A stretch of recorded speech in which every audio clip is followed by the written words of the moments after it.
Alright, first and foremost, just make sure you guys like the video if it helps you out, and consider subscribing. Thanks.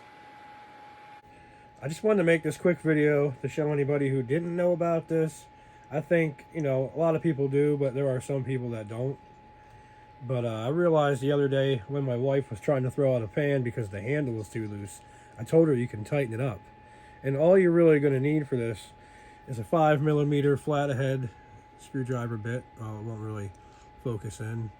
Or a T25 bit Torx. It's a Torx bit. It won't focus in either. But you get the point. It's a T25 Torx or a 5mm flathead bit. I got my pan right here. And as you can see, the handle's loose. So all you have to do is put it right here on this screw and turn clockwise. And there you go.